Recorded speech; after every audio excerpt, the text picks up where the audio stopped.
You ever just feel completely exhausted? And I don't just mean tired from a long day. I mean that deep in your bones kind of exhaustion that comes from trying to manage, well, everything and everyone around you.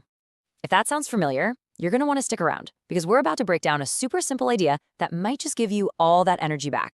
So here's our game plan. First, we're going to pinpoint that hidden energy drain we all feel. Then we'll get to the good stuff, a simple two-word solution. After that, we'll talk about how to use it to reclaim your personal power. We'll even run through some real-life examples before landing on the ultimate goal, living life by your own rules. All right, let's dive right into part one, the unseen exhaustion. We're talking about that hidden energy drain that quietly sabotages our daily lives, often without us even realizing it's happening. I mean, does any of this ring a bell? You send a text and then spend the next 20 minutes agonizing over how it'll be received. Or you leave a conversation and just replay it over and over in your head. This constant low-level hum of worrying about being liked, about being included, about being understood. It's like carrying around an invisible backpack full of rocks. And here's the absolute truth of it. The real reason we're so tired isn't just because we're busy. It's because we are pouring a staggering amount of our energy into trying to control things that we fundamentally cannot control, namely other people's reactions, their moods, and their decisions. But what if there was a way to just unplug from that constant drain? Well, that brings us to section 2, the two-word solution. And believe me, this simple idea has the power to change everything. So the let them theory at its heart is really just a radical acceptance of reality. It says you are not responsible for other people's choices. You are not in control of their behavior. So the only logical thing to do is to stop trying. And it all comes down to these two little words.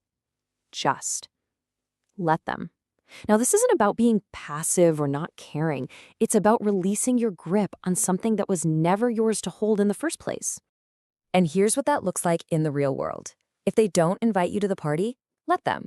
If a friend is suddenly acting distant, let them. If someone totally misunderstands your intentions or slaps a judgment on you, you just let them. Because you realize their actions are about them, not you. Okay, but let them is only half of the puzzle. This brings us to the most empowering part of all. Section 3, reclaiming your power. This is where we make that huge shift from trying to control others to, instead, focusing on leading yourself. This right here, this is the game changer. After you say, let them, you immediately follow it up with the second part of the mantra, let me. This is the pivot. This is when you turn from what you can't control to the one thing you absolutely can, you. And this looks like taking very clear, intentional steps. It's saying, let me decide how I respond instead of just reacting. Let me choose and hold my boundaries. Let me protect my peace and my energy. And maybe most importantly, let me live a life that is in alignment with my values, not a life that's designed to please everyone else. You can really see the fundamental shift here.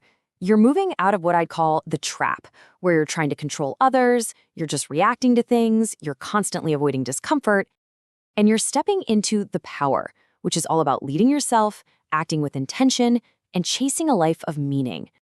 Okay, so this all sounds great in theory, right? But how does it actually work when life gets messy? Let's move into section 4 and really get practical, putting it into practice. Let's start with a big one, the fear of judgment. So many of us are absolutely terrified to be our authentic selves because we're worried about what other people might think.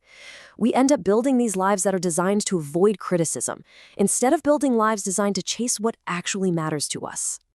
So step 1, apply the mantra. Let them think you're too much. Let them think you're weird or different. Let them completely not get you.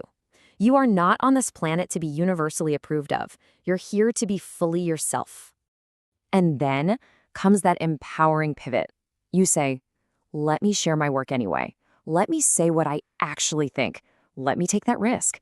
Let me be seen for who I really am. Because self-respect doesn't come from shrinking yourself. It comes from acting in alignment with your truth. All right, here's another huge one, the comparison trap. You know the feeling. You're just scrolling through your phone, you see someone else's highlight reel, their perfect career, their amazing trip, their success, and bam, suddenly you feel like you are miles behind. What's the antidote? You got it. Let them. Let them have their own unique timing. Let them have whatever advantages they were born with. Let them enjoy the specific chapter of the story that they are in. Their story is not your story. Comparing the two is just a recipe for misery. The powerful response is to immediately bring that focus right back home. Let me focus on my path. Let me get to work building the thing that I want, and let me move forward at my own pace. Suddenly, all that jealousy just becomes information, pointing you toward what it is you truly desire. Now let's tackle a really tough and painful one, chasing connection in relationships. You're giving it your all, but the other person, they're inconsistent. They pull away. They just won't commit. It's an incredibly frustrating and painful place to be stuck. Applying the fury here takes some serious courage. If they don't commit, you have to let them. If they keep pulling away, you have to let them. You cannot force another person to see your value. All you can do is observe their actions and accept them as their choice. And the response here is all about self-worth. It's saying, let me choose myself over the anxiety of waiting for them. Let me walk away with my dignity intact. And in doing so, let me make space in my life for someone who can actually show up, for a real connection. And all of this leads us to our final and most important section: your life, your rules. This is the ultimate prize, the profound freedom and deep peace that comes from truly, finally, letting go of the need to control. Because at the end of the day, the let them theory isn't about being cold or detached at all. It's about being free. Free from the exhausting job of managing everyone's feelings, free from the trap of people-pleasing, and free from taking responsibility for things that were never yours to carry. Let them live their life, and let me live mine. Because that space, right there, that is where your life finally and truly begins to feel like your own.